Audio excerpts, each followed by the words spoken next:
at kahirapan. Sa kabila ng kanilang pagtatamasa sa salapi, mahal na Panginoon, tulungan niyo po ang bansang Pilipinas. Ipuin mo po, Panginoon, ang lahat ng mga politikong kurakot.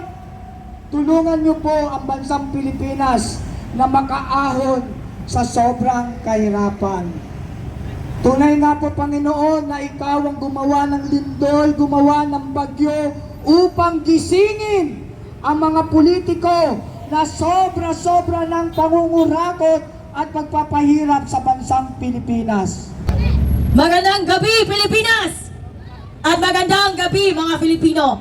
Ako po ay nanggaling pa sa Cebu at ilang weeks na po ako nandito sa Maynila. No, I'm almost 1 month here, to be precise. Now, first and foremost, I would like to take this opportunity before I start my speech. Dito tayo sa Raha Sulaiman, 2 p.m. By 10 p.m., pupunta tayo sa pinakamagandang bahay sa Forbes Park, sa Buendia Exit. Samahan nyo kami! Sama-sama tayo. I do not care about your political colors. I do not care about your political affiliation. Basta wag lang kayong magdadala ng bato at kung ano-ano. Okay? Dahil ako ang kakaladkad sa inyo. Malinaw? Okay, I'll take that as a yes. Now, I would like to clarify, no? Ang pamilya namin sa Cebu, kami po ay full support sa candidacy ni Bongbong Marcos. Kami po ay nagpalabas ng pera para ikampanya ang unit team, Bongbong and Sara Duterte tandem.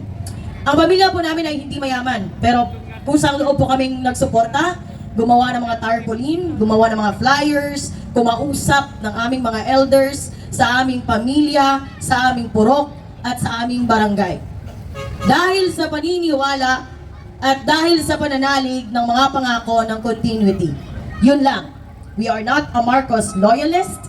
We are not a Duterte loyalist. We just know one thing.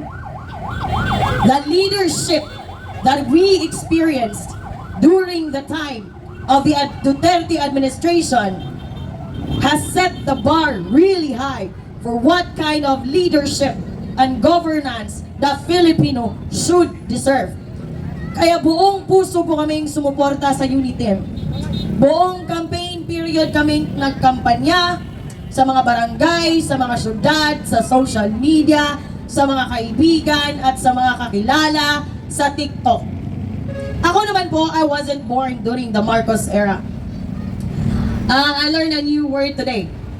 Sabi ni Park, nasa tambod kami ng tatay namin.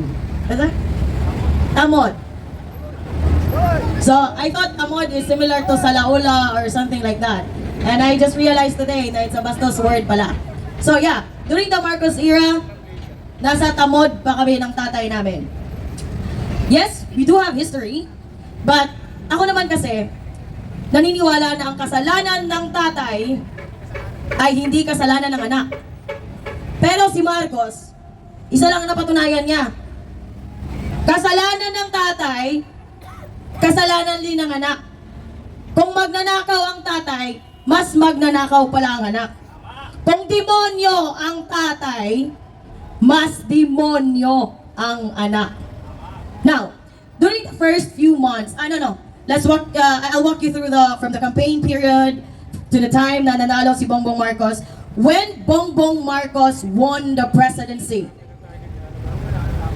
nagpa-catering ang pamilya namin to celebrate the new administration because of the promise of the fucking continuity. Masaya kaming nagdiwang dahil nanalo si Bongbong Marcos. First few months, meron na kaming naririnig na ganito, ganyan, Maharlika fans, ganito, ganyan, mga rumors ng pagnanakaw, incompetence, and I was like, we were just gaslighting ourselves. It's just a few months. Who are we to judge? Ang daming problema sa Pilipinas. Hindi madali maging presidente, hindi madali maging isang leader ng isang bansa na watak-watak, literally and figuratively. So yeah, hinayaan namin, we gave it a chance, umasa kami na, in the coming few months, he would come around and he would perform. Unfortunately, nagpatong, patong ang kabubuhan ng putang inang bogo nga presidente. First interview that really caught my attention, Bagyo. He was meeting with his staff. And he told the staff, anong gagawin natin? Putang ina, you hold and you serve the highest position in the Republic of the Philippines and you fucking do not know any basic, prepared, pre-planned contingency plan when it comes to calamity na hindi naman bago dahil taon-taong binabaha at binabagyo ang Pilipinas. Okay, maybe he just woke up tired, I do not know. And then another thing came and another thing and another thing and another thing. Then came the expose of the former President Rodrigo Duterte. He came up with a list ng ang ingay-ingay natin sa 500 billion flood control projects. It is just the tip of the iceberg. Kailangan nating i-remind ang ating mga sarili, it's not just about the fucking 500 billion flood control project. Let me go through the specifics again. PhilHealth funds, 89 billion. Kung hindi lang sila na-stop ng Supreme Court, they could have taken the entire money from the Filipino people. GSIS, PDIC, funds from the AFP. Nagbenta ba ng mga gold reserve? Alam nyo ba ang normal na ginagawa ng ibang bansa? They are stocking and they are hoarding gold reserves. Kasi, for one reason, one very important reason, that will be your backup for your country's currency. Yan ang backup ng pera, ng value ng pera ng bansa nyo. Pero itong putang inang si Marcos, binenta. Nakaw dito, nakaw doon, nakaw again, nakaw today, nakaw tomorrow.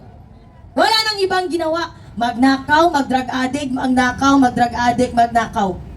Ngayon, kung wala tayong gagawin, hindi lang ang bukas nyo ang mananakaw, pati ang mga pangarap nyo, pati ang bukas ng mga magiging apo nyo, at pati ang magiging buhay ng mga anak nyo. And worst case scenario, maging ang ating mga buhay kapag tayo ay naging pangalawang Ukraine. Kaya tumaya na tayo. Itodo na nato. It's now or never. It's do or die. October 12, dito sa Raha Sulaiman, papuntang Forbes Park, walang uuwi hanggat walang bumabagsak. Bumababa pala. Thank you. Okay, maraming salamat.